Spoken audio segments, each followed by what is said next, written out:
All right, it's time for our last video for these couple weeks, okay? And that's going to some statistics, okay? We're going to look at what we call the empirical rule. So the empirical rule is something that we use if we have a data set that is normally distributed, okay? So normal distribution, and it'll tell you that in the problem. Normal distribution means that the mean and the median are the same. Okay, so the mean and the median are the same. So the mean is right in the middle of your data, and it makes this bell curve shape, and it's symmetrical, right? So this empirical rule, every time we do these types of problems, we're going to draw this. So if you wanted to, you could have this ready to go, and you could just keep erasing and writing your numbers in. The way that we fill in our normal curve, right, is we start by putting our mean in the middle. Now our mean we label with this mu. It's just our symbol for mean. Okay, and then I'm going to count up by a certain amount. And that amount that I count up by is our standard deviation, which is like this little O with a tag coming off. All right, so I'm going to go up by 1 standard deviation, 2 standard deviations, and 3 standard deviations. And then I'm going to go down by a standard deviation, down by 2, down by 3. Now I know it looks kind of weird. When we start actually using numbers, it looks a lot better. Okay, and again, this is our mean, which the problem will give you, and this is our standard deviation, which the problem will give you. You're going to be told those two things, so then we can fill in this bell curve. All right, the empirical rule talks about percentages. What percent is between each of these places on our bell curve, right? So the first, there's 3 percentages you have to memorize, and the rest of it comes from knowing these 3.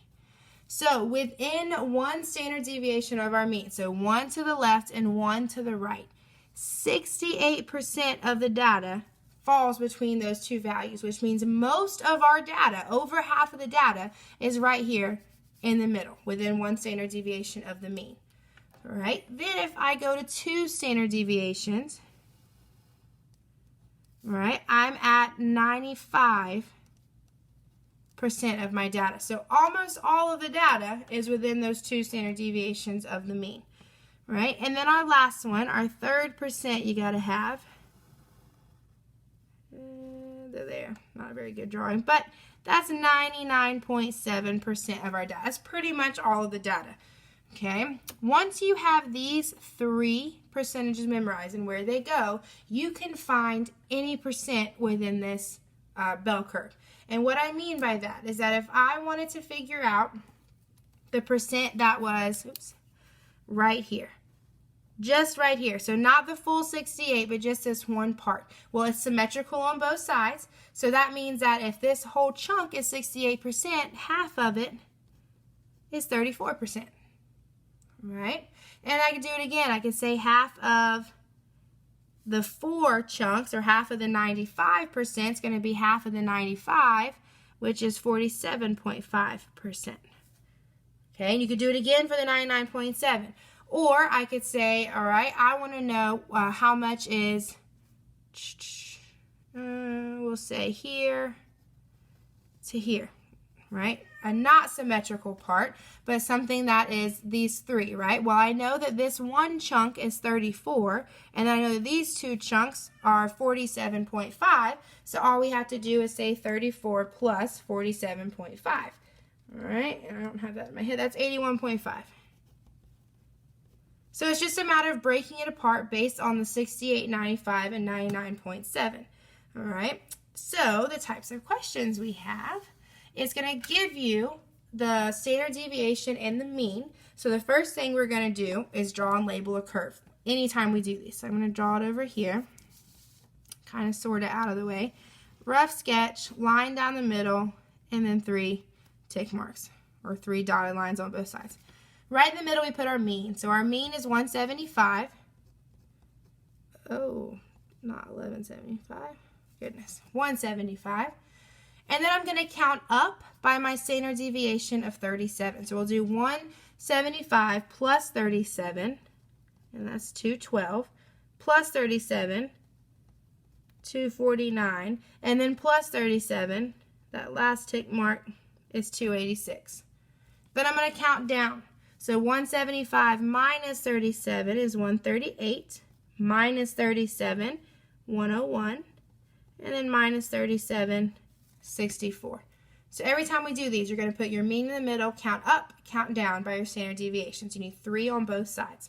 So that's our normal curve. Then I want to know what percent are within 64 to 286. So 64 to 286, right? That's the outside piece. That's all the way to the left, all the way to the right. So that's our 99.7%. Right? Then I want to know what percent are outside 101 to 249. So to start with, here's my 101 to 249. I want to know the percent that's within. That's part of our empirical rule. That's at 95%. So if 95 are inside, that leaves 5% to get to the whole. So that means the percent outside is going to be the 5%. Because you have to get to 100. So if 95 are inside, that leaves 5 on the outside. All right, let me switch it up. Oops. Then I want to know the percent below 138. So here's 138. I want the percent that way. Okay, well, a couple ways of looking at it. First of all, the mean is right smack dab in the middle. So that means half is above, half is below. So that tells me that from here down, we have 50%. Well, we talked about this one column here being 34% because that's half of our 68. So if I wanted to know what was from this dotted line down, I can do 50 minus 34, which is going to be 16%. All right. Then I want to do the percent within 64 to 138. So that's this chunk, 64 to 138. All right, so a couple ways of doing it. I think the easiest one's going to be to figure out, those two columns, how much they're worth, right? So if this column right here is 64, and we found that these two columns right here are 47.5, I can find this one column by subtracting. I can say 47.5 minus 34, and that's going to give me 13.5. Okay, then I need this little column, so I can do the same idea. So this whole thing, the 3 on both sides, is 99.7. So then I can cut 99.7 in half, and we get 49.85. So let me add that up here. So this whole chunk, I guess it would help if you can see. This whole chunk right here is 49.85. That's half of the 99.7. So if this whole side is 49.85, and then these two columns are my 47.5, to find that one column, I can subtract. So we could say 49.85 minus 47.5, and that's going to give us 2.35 for that one little column. Well, then I can add them together. I want these two together, so we can say 2.35 plus 13.5, and we can get 15.85%. Okay, again, all of it comes just from knowing 68, 95, 99.7. Okay, and then the last one, I want to know what percent is above 175. Well, that 175 is our mean. So above it, we have 50%. Okay, now there's two types of questions. They're all asking you for the same thing. It's the same type of question, and for the most part, it's just what the question's asking for is different. So the first type is going to be the percent. So all of these want to know what the percentage is between the values. The other type of question you'll see is actually wanting to know how many people, or how many whatever unit you're looking at. So what that means is that they're going to give you how many people are included in this data set, and then it wants to know how many are within these scores or ranges, whatever topic you're talking about. So what we do is just like we did up here, we first find the percent, and then we find that percent of our total. In this case, our total is 500. So for the first one, it wants to know how many people are within 64 to 186. Well, that's the same one we did up here. That was our 99.7. So this one's a 99.7%, right? So then I can take 99.7% of 500. Well, to find the percent of something, we can do 500 times my percent as a decimal. Remember, when you move it to a decimal, you move it over twice. So we're going to do 500 times 0.997. All right, so 0.997, that's going to give us 498.5. Okay, but I'm talking about people, so you never leave it as a decimal, so just round. So we'll say 499 people. Okay, don't leave it as a half of a person. You either are or you aren't. All right, for the next one, I want to know how many people are outside of that 138 to 249. So again, we said the 138, let's see, is right up here, and the 249 is here. Okay, so that means I want the percent on either side of that value. All right, so I'm going to find each one separately. So 138 is on the edge of my 68%. So if 68% is inside those two columns, that leaves 32% outside, right? But remember, it's symmetrical. We have two halves. So if I have 68 in the middle and 32 on the outside, half of that 32 is on the bottom, other half of that 32 is on top. So that means I have 16% on the bottom of the 138. Okay, and then on the top of 138, we have, the outside of 249 here.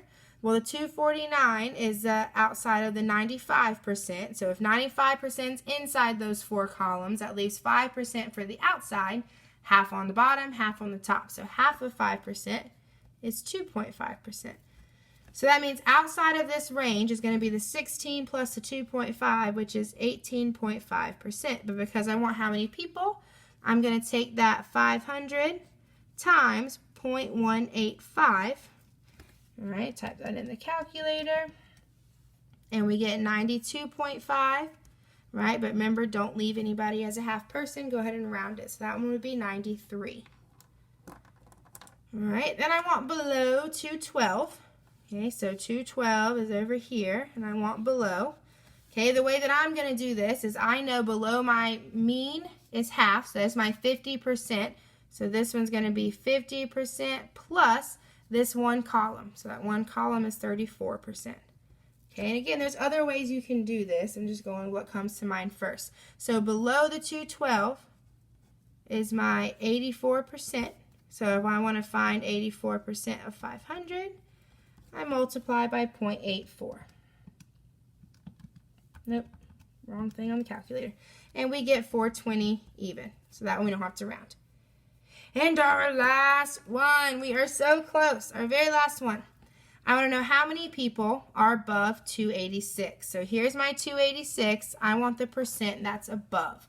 All right, so the 286 is on the edge of my 3 column. That's my 99.7. So 99.7% inside the 3 up and 3 down section. So that leaves 0.3% for the outside, half on the bottom, half on the top. So half of 0.3 is 0.15. Okay, gross looking. So we're really gross in a second. So I have 0.15%. Okay, then I want to take that as a decimal times 500. So remember, you move it 2 to the left. So that's going to be a 0.0015. Super tiny, tiny amount. And we're going to do that times 500. And we get 0.75, and we can round that to 1. So only one person was above that 286. All right. So the big thing, 68, 95, 99.7. Once you have those down, it's just a matter of somehow breaking it up into each of the columns. And if you wanted to, right off the bat, you could go ahead and figure out every single column. Then it's just a matter of adding the right ones together to figure out what you're looking for.